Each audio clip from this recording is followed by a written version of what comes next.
Hello everyone, स्वागत है आप सभी का आज के हमारे सेशन में बच्चों, जहां पर हम लोग पूरी की पूरी समरी को समझने वाले हैं from the chapter sectors of the Indian economy. This is your SST educator Ujjwala पुज। तो चलिए जल्दी से इस पूरे के पूरे चैप्टर को थोड़ा सा जो है डिटेल में नहीं बल्कि एक समराइज्ड फॉर्म में समझते हैं कि हमने क्या क्या इस चैप्टर के अंदर पढ़ा है और समझा है।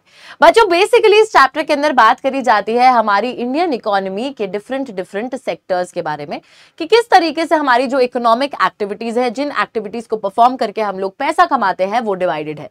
सबसे पहले इकोनॉमिक एक्टिविटीज को हम लोगों ने 3 सेक्टर्स में बांटा है एक्टिविटी के बेसिस पर। वो 3 सेक्टर्स है प्राइमरी, सेकेंडरी और टर्शरी।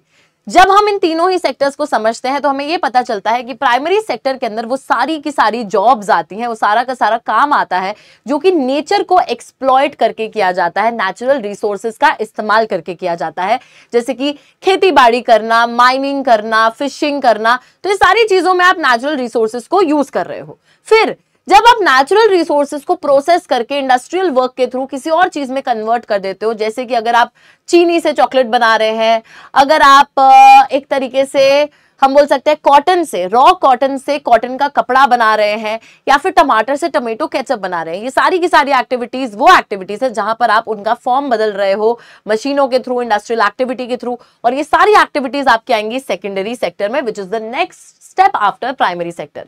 फिर आता है टर्शरी सेक्टर, जहां पर कोई भी सामान प्रोड्यूस नहीं होता है। तो जितनी भी एक्टिविटीज लोग परफॉर्म करते हैं, लेकिन जहां पर वो सर्विसेज प्रोवाइड करते हैं, जैसे कि एक लॉयर है, इंजीनियर है, डॉक्टर है, टीचर है, या फिर एक ट्रांसपोर्टेशन सर्विस में कोई काम कर रहा है, या फिर हो सकता है कि स्टोरेज फैसिलिटी या बैंकिंग फैसिलिटी।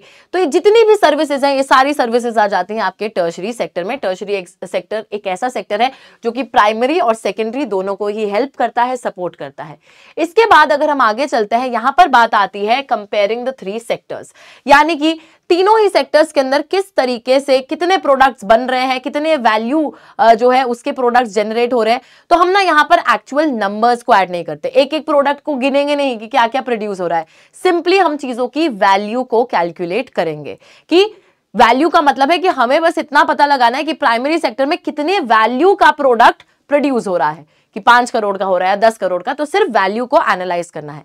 पर वैल्यू भी कौन सी हम लेंगे? वैल्यू भी हम लेंगे सिर्फ फाइनल गुड्स एंड सर्विसेज की। Now what are final goods and services? बच्चे फाइनल गुड्स होते हैं जिनको हम कंज्यूम करते हैं, जैसे कि ये चश्मा मैंने खरीद लिया, ठीक है, डायरेक्ट, तो ये फाइनल गुड हो गया। मेरे पास जो लैपटॉप है वो फाइनल गुड हो गया, घड़ी फाइनल गुड हो गई, जो खरीद लिया है, ठीक है। इंटरमीडिएट होता है जो कि प्रोडक्शन प्रोसेस में इस्तेमाल करा जाता है, जिसको बिल्कुल भी इंक्लूड नहीं किया जाएगा। जैसे कि अगर आप एक बिस्किट बनाने के लिए आटे का यूज कर रहे हो, चीनी का यूज कर रहे हो, ठीक है, तो वो जो आटे और चीनी की वैल्यू है वो ऑलरेडी उस बिस्किट की वैल्यू में शामिल है। तो बिस्किट आपका फाइनल गुड है जो आपने खरीदा, उसी वैल्यू में आटे और चीनी की वैल्यू ऑलरेडी इंक्लूडेड है, तो उस आटे और चीनी की वैल्यू इंक्लूड नहीं करी जाएगी। तो intermediate goods are those which are used in the production process, इनकी वैल्यू को इंक्लूड नहीं किया जाता है, सिर्फ फाइनल गुड्स की वैल्यू को इंक्लूड करा जाएगा। अब सारी की सारी वैल्यू को जब आप इंक्लूड करोगे तो आपको 1 साल के अंदर जितना भी प्रोडक्शन प्राइमरी सेक्टर ने करा होगा, उससे आपको पता चलेगा कि this is the total production of that particular sector, ठीक है। तो ऐसे करके आप तीनों सेक्टर्स की टोटल वैल्यू निकाल लोगे फाइनल गुड्स एंड सर्विसेज को कैलकुलेट करके। उसके बाद जब तीनों ही सेक्टर्स के final value of goods and services निकलेंगे और उसको जब आप पूरा इकट्ठा करके जमा कर दोगे, सम ऑफ प्रोडक्शन जब आप कर दोगे, कि आपको जब पता चलता है कि भाई प्राइमरी में 1 करोड़ हो रहा है, ठीक है, आपको ये बात पता चली कि प्राइमरी सेक्टर के अंदर 1 करोड़ की प्रोडक्शन हो गई है, ओके। प्राइमरी सेक्टर में 1 करोड़ की प्रोडक्शन हो गई, सेकेंडरी सेक्टर में सपोज 2 करोड़ की हो गई, टर्शरी सेक्टर में 3 करोड़ की प्रोडक्शन हो गई। तो आप इन तीनों को ही ऐड कर दोगे, 3, 4, 5, 6, तो आपको पता चलेगा कि जो 6 करोड़ है that is the entire amount of all the final goods and services that are being produced within the country, जिसको हम लोग जीडीपी भी बोलते हैं, यानी कि ग्रॉस डोमेस्टिक प्रोडक्ट। जीडीपी आपको ये बताता है कि आपकी सारी फाइनल गुड्स एंड सर्विसेज जो कि एक देश में प्रोड्यूस हुई है विद इन द कंट्री, उसकी वैल्यू देता है। और इससे ये भी पता चलता है कि देश की इकोनॉमी कितनी बड़ी है। जीडीपी को कैलकुलेट करने का टास्क है हमारी सेंट्रल गवर्नमेंट की मिनिस्ट्री के पास। ये जो है बाकी स्टेट्स की भी मदद ले लेते हैं और कैलकुलेट करते हैं। उसके बाद बात आती है हिस्टोरिकल चेंज इन सेक्टर्स की, कि किस तरीके से ऐतिहासिक रूप से जो इंपॉर्टेंस है सेक्टर्स की उसमें एक बदलाव आया है। हमने यहाँ पर ये देखा है कि इनिशियल स्टेज पे सारी की सारी कंट्रीज के अंदर प्राइमरी सेक्टर सबसे ज्यादा इंपॉर्टेंट हुआ करता था, मैक्सिमम लोग भी वहीं पे काम किया करते थे। लेकिन जब मशीनें आने लगती है, फैक्ट्रीज आने लगती है, इंडस्ट्रियलाइजेशन होने लगता है, तो प्राइमरी सेक्टर की इंपॉर्टेंस कम होती है और बहुत से लोग शिफ्ट होकर सेकेंडरी सेक्टर में जाते हैं। सेकेंडरी सेक्टर उस टाइम पे सबसे ज्यादा इंपॉर्टेंट बन जाता है in terms of production and employment. लेकिन जब टर्शरी सेक्टर आता है तो फिर लोग फिर से शिफ्ट होकर सेकेंडरी से टर्शरी में पहुंच जाते हैं और मैक्सिमम एम्प्लॉयमेंट और प्रोडक्शन डेवलप्ड कंट्रीज के अंदर आज टर्शरी सेक्टर में ही हो रहा है। बट इंडिया में ऐसा नहीं है, क्योंकि इंडिया एक डेवलप्ड कंट्री नहीं है बच्चों। इंडिया के अंदर क्या सिनेरियो है, चलिए देखते हैं। तो इंडिया के अंदर अगर हम जीडीपी के टुवर्ड्स कंट्रीब्यूशन की बात करें तो सबसे ज्यादा कंट्रीब्यूशन जीडीपी के टुवर्ड्स हमारा जो टर्शरी सेक्टर है वो दे रहा है। अब सबसे ज्यादा कंट्रीब्यूशन टर्शरी सेक्टर क्यों दे रहा है और ये जो राइजिंग इंपॉर्टेंस है टर्शरी सेक्टर की, इसके पीछे रीजंस क्या है? तो दीज आर द रीजंस। सबसे पहली चीज है बच्चों की जितनी भी बेसिक सर्विसेज है, चाहे वो आपके स्कूल है, चाहे कॉलेजेस है, चाहे अस्पताल है, चाहे पुलिस स्टेशन है, चाहे म्युनिसिपल कॉर्पोरेशन है, कुछ भी है, ठीक है, सारी बेसिक सर्विसेज की जरूरत हर जगह पर होती है और सारी सर्विसेज प्रोवाइड करने का काम करता है tertiary sector. Second reason is development of primary and secondary sector. जितना ज्यादा प्राइमरी सेकेंडरी डेवलप होते जाएंगे उतनी ही ज्यादा सर्विसेज की जरूरत पड़ती जाएगी, चाहे वो ट्रांसपोर्टेशन हो, स्टोरेज हो, बैंकिंग हो, इंश्योरेंस हो, तभी टर्शरी सेक्टर भी उनके साथ साथ ग्रो करेगा। तीसरी चीज है राइज इन इनकम लेवल्स। जितनी ज्यादा लोगों की इनकम बढ़ेगी उतनी ही ज्यादा लोग लग्जूरियस सर्विसेज को अफोर्ड करेंगे, जैसे टूरिज्म, बाहर जाके खाना खाना, मूवी देखना, घूमना, ये सारी चीजें। उसी के साथ न्यू सर्विसेज की इमर्जेंस, आईटी सेक्टर की अगर हम बात करें, इंफॉर्मेशन कम्युनिकेशन टेक्नोलॉजी की, तो नई नई सर्विसेज के आने की वजह से भी टर्शरी सेक्टर में काफी ज्यादा बूम हमें देखने को मिला है। तो इन सभी रीजन की वजह से एक राइजिंग इंपॉर्टेंस टर्शरी सेक्टर की हमें देखने को मिली और टर्शरी सेक्टर इसी वजह से सबसे ज्यादा कॉन्ट्रीब्यूशन जीडीपी की टुवर्ड्स दे रहा है। बट वहीं पे बच्चा पार्टी एक और चीज यहां पर देख लेते हैं हम लोग, ठीक है, एक इनइक्वालिटी भी रहती है टर्शरी सेक्टर में। एक ही पार्ट है टर्शरी सेक्टर का जो काफी ज्यादा ग्रो कर रहा है, जहां पे हाईली स्किल्ड एजुकेटेड लोग काम करते हैं, वहीं पे दूसरी जगह पर जो small shopkeepers, repair persons, transport persons होते हैं, वो लोग बहुत ही मीगर इनकम, बहुत ही कम इनकम अर्न कर पाते हैं। एंड टर्शरी सेक्टर का एक हिस्सा ही आगे बढ़ रहा है, बाकी दूसरा हिस्सा अभी भी सर्वाइव करने के लिए भी तरस रहा है। वहीं पर अगर बात करी जाती है कि अगर मैक्सिमम कंट्रीब्यूशन टर्शरी सेक्टर कर रहा है तो दैट मींस कि मैम सबसे ज्यादा लोग भी टर्शरी सेक्टर के अंदर ही काम करते होंगे, बट ऐसा नहीं है बच्चों। हम लोग देखते हैं कि हमारे देश के अंदर आज भी सबसे ज्यादा लोग प्राइमरी सेक्टर में काम करते हैं, जबकि प्राइमरी सेक्टर बिल्कुल भी जीडीपी के टुवर्ड्स कंट्रीब्यूशन नहीं देता है। तो इसके पीछे रीजन क्या है? इसके पीछे रीजन है डिस्गाइज्ड अनएम्प्लॉयमेंट का, जहां पर आपको दिख तो रहा है कि a lot of people are working but they are not working up to their full potential. And क्योंकि वो अपने पूरे पोटेंशियल का इस्तेमाल करके काम नहीं कर रहे हैं, इसकी वजह से बच्चों वहां पर ज्यादा प्रोडक्टिविटी जनरेट नहीं हो पा रही है।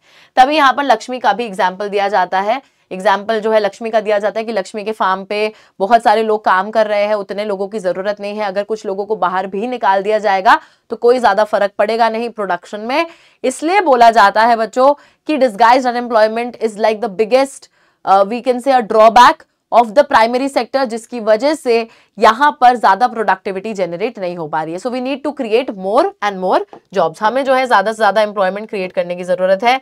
इस वजह से बच्चों हम यहाँ पे बात करते हैं किस तरीके से हम एम्प्लॉयमेंट को क्रिएट करेंगे। तो या तो हम एग्रीकल्चरल सेक्टर को और बेहतर बना सकते हैं। जो फार्मर्स है जिनके पास ज्यादा पैसा नहीं है उनको चीप इंटरेस्ट रेट पे लोन दो, ताकि वो इरिगेशन फैसिलिटीज को इंप्रूव करके अपनी प्रोडक्शन को इंक्रीज कर सके। या फिर अगर उन्हें कोई भी काम भी चालू करना है, सेल्फ एम्प्लॉयमेंट अपॉर्चुनिटीज क्रिएट करनी है, उसके लिए भी बैंक लोन्स की जरूरत पड़ेगी। साथ ही में फर्टिलाइजर, पेस्टिसाइड्स, HYV सीड्स के लिए एक चीप रेट पे लोन की जरूरत पड़ेगी। प्रोडक्ट्स को मार्केट में बेचना है, उसके लिए ट्रांसपोर्टेशन, स्टोरेज फैसिलिटीज की जरूरत पड़ेगी, जिससे कि एग्रीकल्चरल सेक्टर इंप्रूव हो सकता है। साथ ही में छोटी छोटी जो इंडस्ट्रीज है सेमी रूरल एरियाज में उनको लोकेट करो, दाल मिल, हनी कलेक्शन सेंटर्स जैसे, ताकि हमारे जो फार्मर्स हैं उन्हें और भी काम मिल सके। एंड उसी के साथ health sector, education sector, tourism sector, इन सब में एक बहुत ज्यादा पॉसिबिलिटी है कि इनको एक्सपैंड अगर हम करेंगे तो we can provide jobs to a lot of people.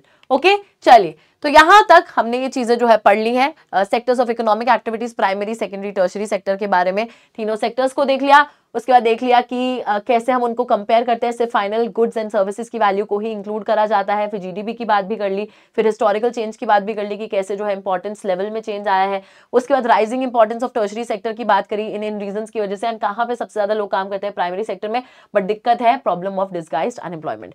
चलिए बच्चों, इसके आगे आते हैं और गवर्नमेंट की एक और कोशिश कोशिश की बात करते हैं जिसके थ्रू गवर्नमेंट ने कोशिश करी है कि कैसे एम्प्लॉयमेंट को जनरेट करा जा सकता है, तो that is through the MNREGA act of 2005, Mahatma Gandhi national rural employment guarantee act. 100 दिन का गारंटीड रोजगार इस एक्ट के तहत दिया जाता है, और अगर किसी को गवर्नमेंट काम नहीं दे पाती है तो बच्चों उसकी जगह पर 100 दिन की जो अनएम्प्लॉयमेंट अलाउंस है वो उस व्यक्ति को दे दी जाती है। ठीक है, चलिए उसके बाद हम लोग बात करते हैं और भी तरीके से सेक्टर्स को डिवाइड करा गया है on the basis of the employment conditions, job condition के बेसिस पर। तो वहां पर 2 टाइप के सेक्टर्स हैं, एक है ऑर्गेनाइज्ड, एक है अनऑर्गेनाइज्ड। ऑर्गेनाइज्ड सेक्टर वो हो गया जहां पर बच्चों गवर्नमेंट रूल्स एंड रेगुलेशंस का पालन करा जाता है। अनऑर्गेनाइज्ड वो हो गया जहां पे कोई रूल्स रेगुलेशंस नहीं माने जाते। तो ऑर्गेनाइज्ड सेक्टर की अगर मैं बात करूं, यहां पर एम्प्लॉयमेंट टर्म्स फिक्स्ड होते हैं, आपको पूरा अपॉइंटमेंट लेटर मिलता है ना, फिर आप जॉब पे जाते हो, रेगुलर जॉब होती है, एम्प्लॉइज को एश्योर्ड वर्क मिलता है, फिक्स्ड वर्किंग आवर्स होते हैं, अगर ज्यादा काम करोगे फिक्स्ड वर्किंग आवर्स से तो ओवर टाइम का भी पैसा मिलेगा, पेड लीव्स होती है, मैटरनिटी लीव्स होती है, प्रोविडेंट फंड की facility, gratuity, all of these things and with job security. तो ये सारी की सारी चीजें आपको ऑर्गेनाइज सेक्टर में मिलती है। बट अनऑर्गेनाइज सेक्टर जहां पे कोई रूल्स रेगुलेशंस नहीं माने जाते, वहां पे स्मॉल स्कैटर्ड यूनिट्स हैं जो कि गवर्नमेंट कंट्रोल के बिल्कुल बाहर है। यहाँ पे नौकरियां लो पेड भी है, रेगुलर भी नहीं है, कभी भी आपको एम्प्लॉयमेंट से निकाला जा सकता है, काम धंधे से निकाला जा सकता है, तो फिक्स्ड नहीं है एम्प्लॉयमेंट। ठीक है, साथ ही में पैसा कम मिल रहा है, काम ज्यादा कराया जा रहा है, कभी भी आप लीव बिना किसी रीजन के अगर लोगे तो पैसा नहीं मिलेगा उस दिन का, सिंपल सी चीज है। साथ ही में कोई भी बेनिफिट आपके पास अवेलेबल नहीं है, जिस वजह से बच्चों एक नीड आती है कि हमें अनऑर्गेनाइज सेक्टर के वर्कर्स को प्रोटेक्ट करना है। तो यहाँ पर कुछ कुछ जो है एक तरीके से सजेशंस दिए जाते हैं कि how can we improve their condition. तो गवर्नमेंट को मिनिमम वर्किंग आवर्स, वेजेस को फिक्स कर देना चाहिए, सेल्फ एम्प्लॉयड पीपल की हेल्प करनी चाहिए, उन्हें लोन्स प्रोवाइड करके, बेसिक सर्विसेज जैसे एजुकेशन, हेल्थ, फूड, ये सारी की सारी जो चीजें हैं अनऑर्गेनाइज सेक्टर में जो काम करते हुए वर्कर्स, उनकी फैमिलीज हैं, उनको प्रोवाइड करनी चाहिए गवर्नमेंट द्वारा। उसके बाद एक और तरीका है जिससे कि सेक्टर्स को डिवाइड करा जाता है, that is on the basis of ownership, कि ओन कौन कर रहा है। पब्लिक सेक्टर में बच्चों ओनरशिप सरकार के पास होती है, सरकार ही सारे एसेट्स को ओन करता है, सर्विसेज प्रोवाइड करता है। यहां पर मोटिव है पब्लिक वेलफेयर, जनहित में काम करती है सरकार, प्रॉफिट कमाने के लिए काम नहीं करती। वहीं पे जो प्राइवेट सेक्टर है, यहाँ पे प्राइवेट इंडिविजुअल्स और कंपनीज ये एसेट्स ओन करते हैं, सर्विसेज प्रोवाइड करते हैं। और दूसरी चीज यहाँ पर यह है कि यहाँ पे मोटिव है सिर्फ प्रॉफिट कमाना, जनता का हित नहीं देखना। ओके, वो मोटिव नहीं है, मोटिव है प्रॉफिट कमाना। ठीक है, उसी के साथ बच्चों जो गवर्नमेंट है उसकी डेफिनेटली बहुत सारी रिस्पॉन्सिबिलिटीज बनती है। गवर्नमेंट टैक्सेस के थ्रू और अपनी इंडस्ट्रीज के थ्रू पैसा रेज करता है, हैवी स्पेंडिंग उनको करनी पड़ती है ताकि ये देखने के लिए कि जितनी भी सुविधाएं हैं, बेसिक सुविधाएं, वो देश में रहते हुए हर एक व्यक्ति तक पहुंचे, हर एक व्यक्ति तक पहुंचानी जानी चाहिए। कुछ एक्टिविटीज गवर्नमेंट करती है और प्राइवेट सेक्टर को भी सपोर्ट करती है। उसी के साथ एक तरीके से एमएसपी के थ्रू फार्मर्स की हेल्प करती है, फिर गोडाउन्स में बफर स्टॉक में खाना स्टोर करती है, फिर राशन शॉप्स के थ्रू लोगों को सब्सिडाइज रेट्स में खाना प्रोवाइड करती है। तो जनता का भी हित करती है, फार्मर्स का भी हित करती है। Government is doing all of those things. बहुत सी एक्टिविटीज है, प्राइमरी रिस्पॉन्सिबिलिटी होती है गवर्नमेंट की, मतलब basic health care, education, safe drinking water, है ना। तो इन सब पे गवर्नमेंट को पैसा खर्चना पड़ता है। बहुत से ह्यूमन डेवलपमेंट के aspect, safe drinking water, housing facilities for the poor, food, nutrition, taking care of poorest, most ignored regions of the world. तो गवर्नमेंट को बच्चों देखो हर किसी का हित तो करना ही है, स्पेशली उन लोगों का हित करना है जो कि समाज का सबसे गरीब और पिछड़ा हुआ वर्ग है, जो सबसे अंडर प्रिविलेज्ड सेक्शन है, जिसके पास ज्यादा अपॉर्चुनिटीज नहीं है।